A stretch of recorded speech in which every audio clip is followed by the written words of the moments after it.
One of them I will never forget. I had received one from the president and the vice president. I've forgotten what those telegrams said.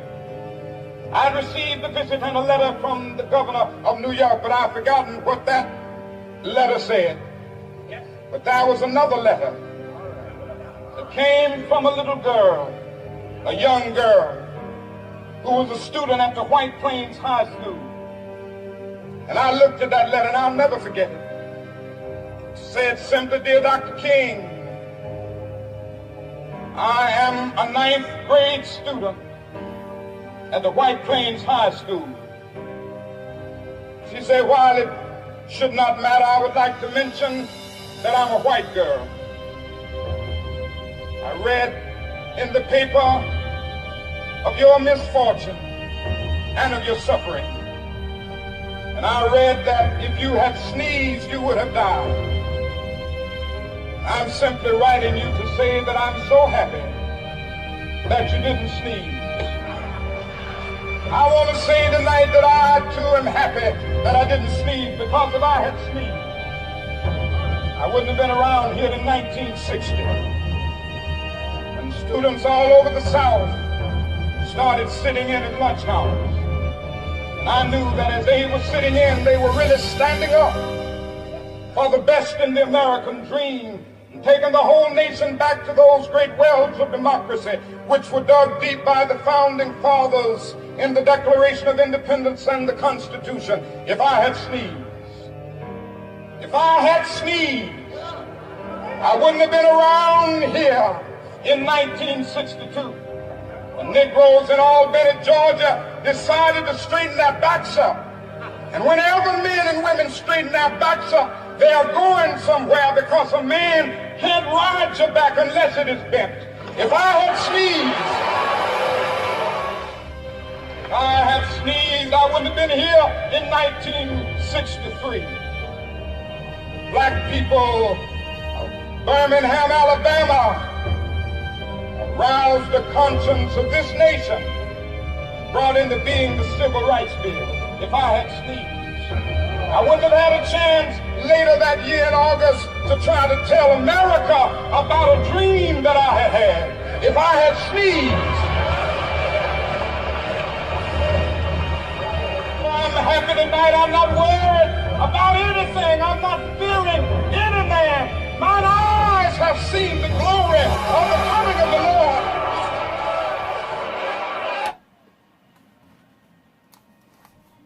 Well, Dr. Martin Luther King, if he had sneezed, I wonder in 2019, what would Dr. King see about the Black American spirit? Amber Geiger, Van Dyke, Charlottesville,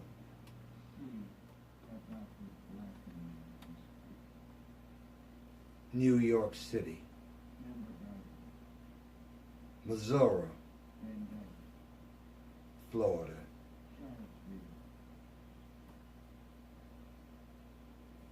New York City,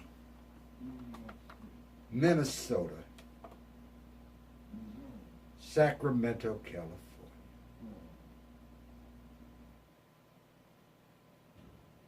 The list goes on.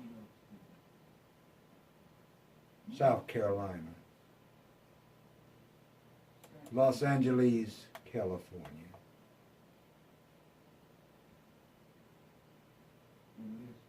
Mississippi,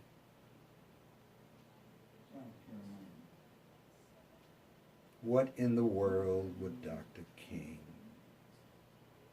see 51 years later? Chicago, Illinois, on a cold winter's night in the middle of October. A 17-year-old child laid on those cold, evil Chicago streets. Within 6 seconds of a white police officer arriving at what was said to be a black individual breaking into vehicles, stealing parts off of a vehicle, but without any means, if he had in fact removed or stole any items, what was his mode of transportation to take these stolen goods to wherever he may in fact chose to sell them? But on that October night, a vicious, heartless, racial, insensitive white police officer proclaimed himself to be judge, jury, and executioner. Pumped 16 lead bullets on that cold winter's night into the 17-year-old's body.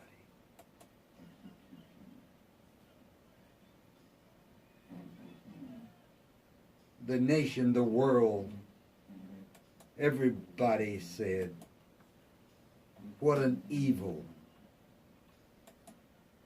what a heartless thing for this to be done to this child.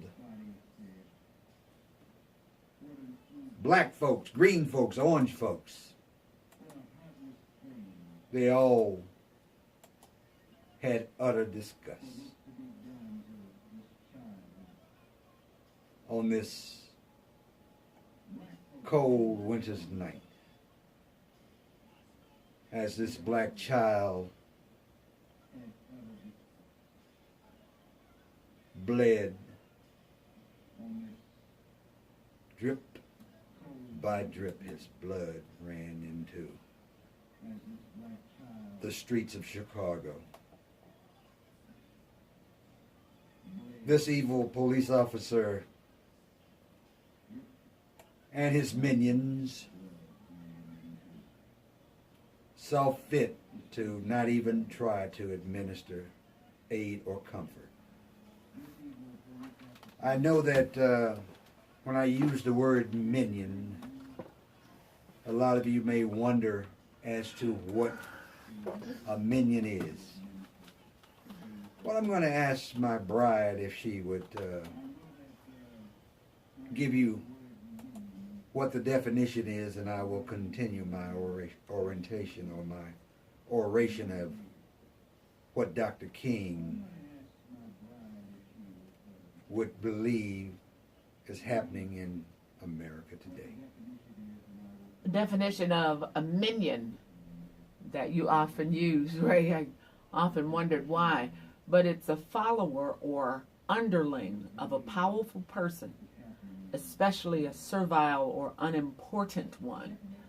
Synonym for minion is underling, henchman, flunky, lackey, hanger-on, follower, camp follower, servant, hireling, vassal, stooge, creature, toady, sycophant, flatterer, farner, lickspittle, myrmidon, and so many more. Yes man, bootlicker, brown nose, informal poodle, dog's body, gopher, suck up, arse licker, bum sucker, and the vulgar, you know what, kisser. Ass kisser. I say to you, if the description fits with whatever name you can associate a minion to, put it in your mindset right now. For I asked the question, what would Dr. King think about the lot of black people in America today? Back in 1968, let me give you Chicago for an example. In 68, there were 5 black banks: Seaway, Highland, Shore, Independence, and a Chicago Federal Savings Bank. In 2018, there are none. In 1968, there were 3 Johnsons that were the black entrepreneurs that all of the world looked to. A black man who took $500 that his mother had borrowed against her furniture in a home and built a multi-million-dollar empire. John Johnson. Al Johnson, a black man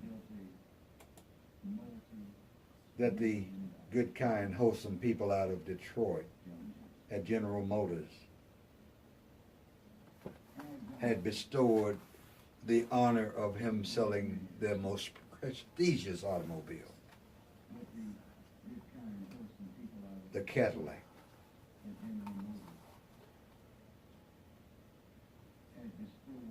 Al Johnson.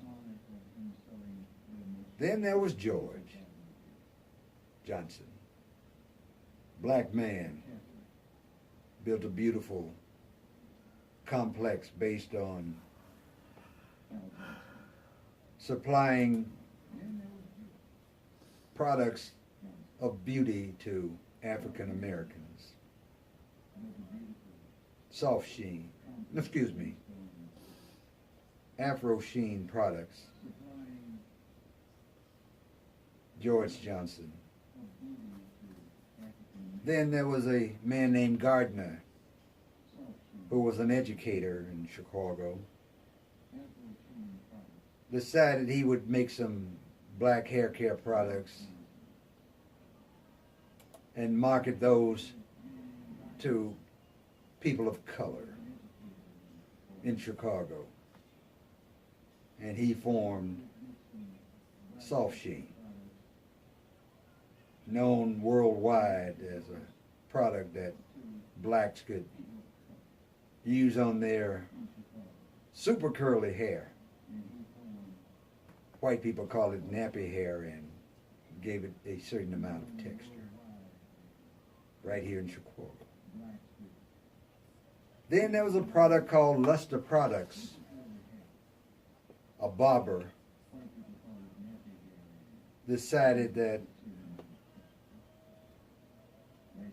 blacks don't have to use that conch stuff, that lye and what have you, to give themselves a process to make their hair straight as those products in which blacks had made utilizing a iced potato, aka white potato, and lye to relax their hair in. He made products that those entertainers that wanted to have their hair to be that of those who are Caucasian persuasion. Then there was Madam C.J. Walker right here in Chicago.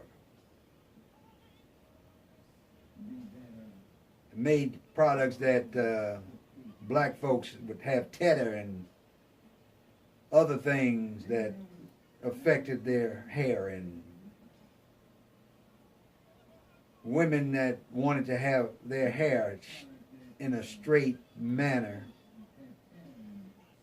designed the straightening comb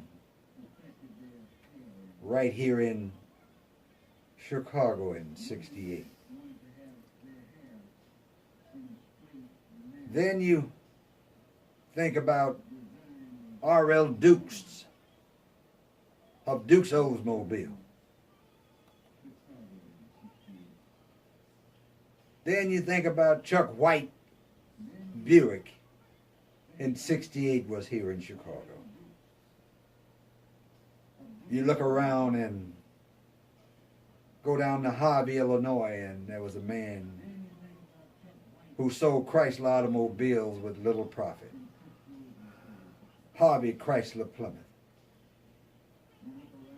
What would Dr. King say if today he looked at Chicago and they're all gone? Then you think about those black pioneers who said to me over 50 years ago when I sit in their barbecue joint and watch them count the nickels, dimes, and quarters, that blacks needed a bank of their own. They needed self-sufficiency. Caesar Collins, Harvey Collins, a few other black entrepreneurs got together and formed Seaway Bank. That black bank now is, along with all the other black banks. There you go. What would Dr. King say? Then I look around and I think about when America had a conscience during the time of George Bush the son, and said to these multi-billion and trillion-dollar banks that we need to put some money into the urban community because they're dying. Back in the late 80s,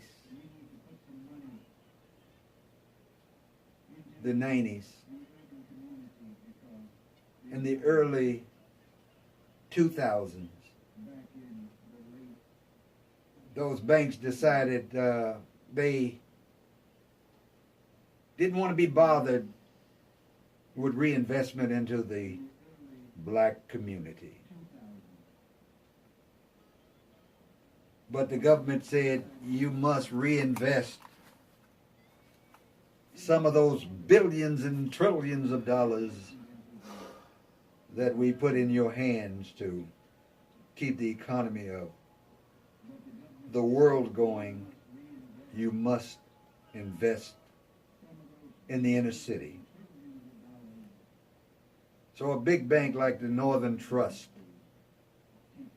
under direction of the federal government, was forced to put money into the inner city.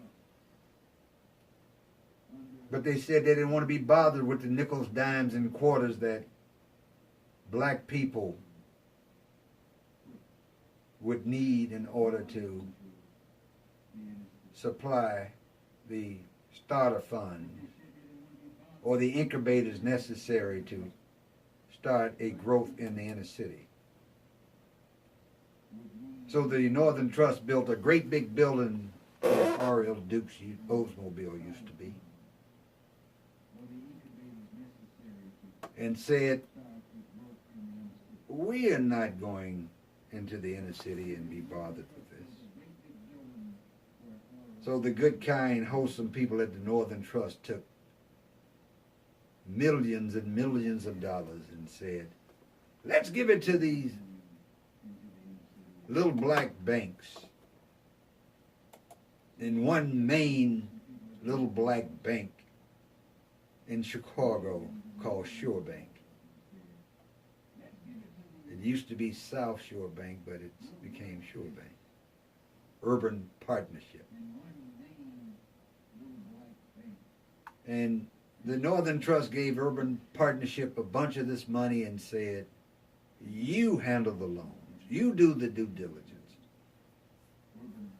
You do whatever's necessary. We're washing our hands to these nickels, dimes, and quarters. So Urban Partnership got into the business of lending money to what was believed to be deserved black entrepreneurs. Initially, they thought that maybe the best thing to do is to invest this money with small, independent black rebuilders and people who are rehabbing houses and what have you. And they were lending starter funds to entrepreneurs that were remodeling houses. But that wasn't fast enough, so Urban Partnership looked around and said, let's get in the business of lending churches money. So Urban Partnership contacted all kinds of black churches throughout the metropolitan Chicago area and say, goody, goody, goody, let us throw this money at you. And a lot of these black churches, the ministers, were not necessarily the sharpest knives in the drawer with the handling of lots of money that would enhance the operation or the improvement of their church building, or taking those dollars that usually had been into the building fund of the churches. These pastors of these black churches had control of these Urban Partnership funds, and they did whatever they chose to do with the so-called improvements of their church and the things that they wanted. Who knows if those $100 and some thousand Mercedes in which some of these pastors were driving came as a result of them dipping into the building fund. I don't know. But I asked, what would Dr. King say when he discovered that 10, 12 years after Urban Partnership started throwing all this money into these churches, that the bust in terms of resurgence of the black community through the resurgence of investing in these church buildings, these churches would be going bankrupt. The collateral in which the churches had put up with Urban Partnership or whatever bank they chose to borrow the money, whatever financial institution they got the money from,